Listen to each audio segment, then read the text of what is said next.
স্বামী স্ত্রী কিংবা স্ত্রী স্বামীর লজ্জাস্থানে উত্তেজনাবশত মুখ লাগাতে পারবে কিনা। অজান্তে যদি অজুর সময় ভুল হয়ে যায় সেই অজুতে কি নামাজ কবুল হবে।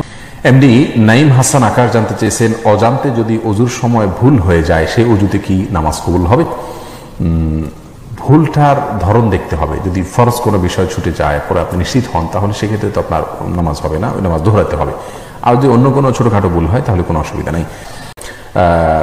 নাসিরা তারান্নম আপনি জানতে চাইছেন দাজ্জাল কোন দেশে নামবে।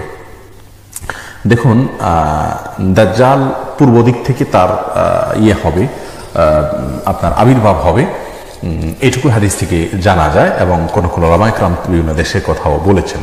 তারুর রহমান মিজান জানতে চেয়েছেন, মৃত ব্যক্তি লোন রেখে মারা গেছে, আমাদের করণীয় কি। আর ব্যাংকের লোন কিস্তি হিসাবে দেওয়া হয়। মৃত ব্যক্তির লোন রেখে মারা গেলে তার যদি সম্পদ থাকে সেই সম্পদ থেকে তার লোন পরিশোধ করার ব্যবস্থা করতে হবে। যদি তিনি কোনো সম্পদ লোন পরিশোধ করার মতো রেখে না যান তাহলে সেক্ষেত্রে যা রেখে গেছেন সেগুলো দেওয়ার পরে উদ্বৃত্ত যে লোনটা আছে সেগুলো ওয়ারিশদের সামর্থ্য থাকলে তারা তার পক্ষ থেকে পরিশোধ করবেন। আর যদি সামর্থ্য না থাকে পরিশোধ করবে বলতে করাটা তাদের জন্য জরুরি নয়, করাটা তাদের জন্য উত্তম উচিত। যদি তারা না করেন তাহলে সেক্ষেত্রে তাদের কোনো গুনাহ হবে না। এর জন্য দায়ভার সংশ্লিষ্ট ব্যক্তিকে বহন করতে হবে।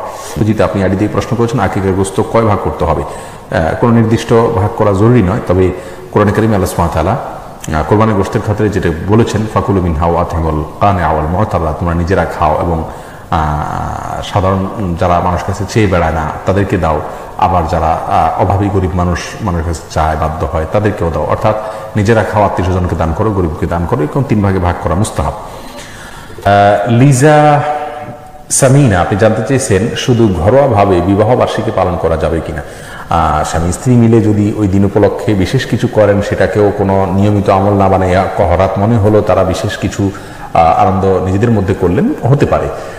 কিন্তু এটাকে সিস্টেম বানিয়ে নেওয়া, অনুষ্ঠান করা, এটি কোনো মুসলিমের জন্য উচিত নয়। যেহেতু এটি বিজাতিদের কালচার, অন্য ধর্মের মানুষের কালচার, আমাদের নিজস্ব কালচার এবং সংস্কৃতি রয়েছে, সেই দিকটাতেই আমাদের অনুসরণ করা উচিত।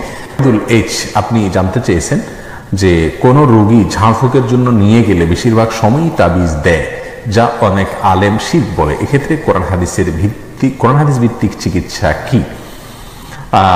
কোন রোগী ঝাড়ফুঁকের জন্য নিয়ে গেলে যারা তাবিজ দেন, তাবিজ দেওয়া এবং নেওয়া এটা রাসূল আকরাম সাল্লাল্লাহু আলাইহি ওয়াসাল্লাম সুন্নাহ সম্মত কোনো কাজ নয়। তিনি ঝাড়ফুঁক করেছেন, ঝাড়ফুঁকের দিকে আমাদেরকে অগ্রসর হতে হবে। এনাম আইমান সাকিব জানতে চেয়েছেন, অবাধ্য সন্তানকে কি বাবা মা সম্পত্তি থেকে বঞ্চিত করতে পারে। না, সম্পত্তি থেকে বঞ্চিত করার কোনো অধিকার নাই, এটা তাদের জন্মসূত্রে অধিকার। মা বাবা সন্তান অবাধ্য হলে তাদের গুনাহ বোঝা তারা বহন করবেন, কিন্তু তাই বলে মা বাবা তাদেরকে বাধ্য করতে পারবেন না, বঞ্চিত করতে পারবেন না, এটা না জায়েজ। আমাদের সমাজে প্রচলিত আইনে হয়তো এটা রয়েছে, তেজ্যপুত্র করা, ইসলামে এটা জায়েজ নাই। এসআই লাবিব মজুমদার জানতে চান, জেনা থেকে বাঁচার উপায় কি। দেখুন, জেনা থেকে বাঁচার উপায় হলো জেনার কাছাকাছি না যাওয়া। যার সাথে কথা বললে, চ্যাট করলে, ফ্রেন্ড লিস্টে থাকলে জেনার দিকে আহ্বান হতে পারে, অগ্রসর হতে পারেন, সেখান থেকে দূরে থাকতে হবে। এটা হলো সবচেয়ে বড় বিষয়, মুত্তাকিদের সঙ্গে থাকতে হবে। এমনি মিরাজ হোসেন জানতে চেয়েছেন, বিয়ের দেনমোহর বাকি রাখা যাবে কিনা। যাবে, হারাম হবে না। অনেকে মনে করেন যে বাকি রাখলে স্ত্রী হালাল হবে না, বিষয়টা সেরকম না। তবে হ্যাঁ, স্ত্রী বিয়ের রাতে, বাসর রাতে স্বামীকে মহারণা দিতে বাধ্য করতে পারেন, সে অধিকার স্ত্রীর আছে। কিন্তু যদি প্রথমবার স্ত্রী বাধ্য না করেন তাহলে পরবর্তীতে আর স্ত্রী তাকে মহারণা মানে তৎক্ষণাৎ পরিশোধ করার জন্য বাধ্য করতে পারেন না। রিজওয়ানুর রহমান হৃদয় জানতে চেয়েছেন, স্বামী স্ত্রী কিংবা স্ত্রী স্বামীর লজ্জাস্থানে উত্তেজনাবশত মুখ লাগাতে পারবে কিনা। এটা ঘৃণ্য কাজ ইসলামী শরীয়তে। এটি আর কিছু না হলো মাকরুহ, কমপক্ষে হারাম সরাসরি না হলো মাকরুহ, অপছন্দনীয় কাজ।